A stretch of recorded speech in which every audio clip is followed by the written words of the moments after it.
Hello மக்களே, எல்லோரும் எப்படி இருக்கீங்க?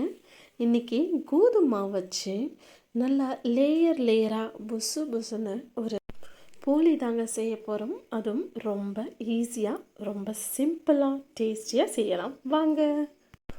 Welcome to KSR views.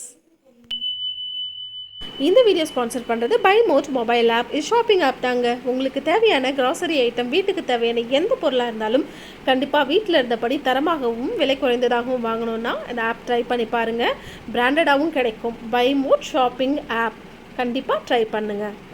So நம்ம வீடியோக்குள்ளே போயிடலாம். ஒரு கப்பு கடலைப்பருப்பு எடுத்து அலசிட்டு 1 மணி நேரம் ஊற வச்சு அது குக்கரில் 3-4 விசில் விட்டு எடுத்துக்கலாங்க. அடுத்து 3/4 கப் வெல்லம் எடுத்து தண்ணி ஊற்றி நல்லா கரைச்சி வடிகட்டிக்கலாம்.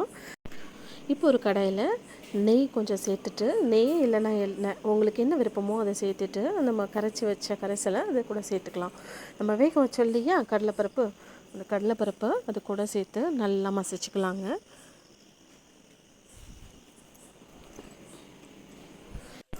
கொஞ்சம் நேரம் அப்படியே கிண்டி கொடுத்துட்டே இருக்கலாம். இதுக்கு நடுவில் 2-3 ஏலக்காய் தட்டி போட்டுக்கோங்க வாசனைக்கு. நீங்கள் நல்லா கிண்டிகிட்டே இருந்தீங்கன்னா அந்த கடலைப்பருப்பும் நல்லா மசிஞ்சு வரும். நல்லா அந்த உருண்டை பிடிக்கிற பதத்துக்கு வந்துடுங்க. ஸோ இந்த ஸ்டேஜில் அடுப்பை ஆஃப் பண்ணிவிட்டு இதை கொஞ்சம் நேரம் ஆற விடலாம். ஆறின பிறகு பார்த்தீங்களா எவ்வளோ சூப்பராக வந்திருக்கு. இப்போ உருண்டை பிடிச்சா எப்படி இருக்குது பாருங்கள். இந்த கன்சிஸ்டன்சி வரணும். நான் இப்போவே ஒரு குட்டி குட்டி பால்ஸாக பிடிச்சி வச்சுக்கிறேன். அதாவது ரொட்டி அந்த ஸ்டஃபிங் வைக்கிறதுக்கு அப்போ ஈஸியாக இருக்கும் நமக்கு. ஸோ குட்டி குட்டி பால்ஸாக நான் பிடிச்சி வச்சுக்கிறேன். அடுத்து மாவு ரெடி பண்ணிக்கலாங்க. நான் எதுவுமே சேர்க்கலை. நம்ம ரொட்டிக்கு எப்படி மாவு பிசையுமோ அதே மாதிரி 1 கப் கோதுமை மாவு, கொஞ்சம் உப்பு, தண்ணி சேர்த்து நல்லா பிசைஞ்சு வச்சுருக்கிறேன். இதுவுமே உருண்டையாக எடுத்து வச்சுட்டேன்.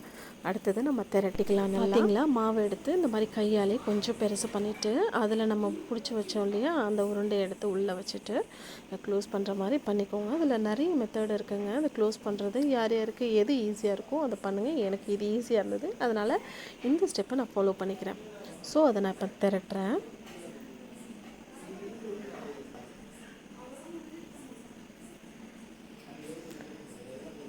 நல்லா கொஞ்சம் கூட வெளியே தெரியாத மாதிரி அதை திரட்டி எடுத்துக்கலாம். நல்லா க்ளோஸ் பண்ணி திரட்டி எடுத்துக்கலாம்.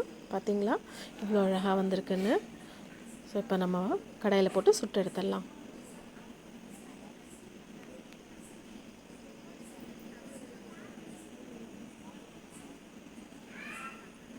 பார்த்திங்களா அவ்வளோதாங்க. ஈஸி, ரொம்ப ஈஸியான ஸ்டெப்ஸுங்க. ஸோ இதை கடையில் நம்ம அவ்வளோ காசு கொடுத்து வாங்க தேவையில்லை. ஸோ போலி ரொம்பவே சிம்பிளாக டேஸ்ட்டாக நம்ம வீட்லேயே கையால் நம்ம குழந்தைக்கு செஞ்சு கொடுக்கலாம். ஸோ கண்டிப்பாக ட்ரை பண்ணுங்கள்.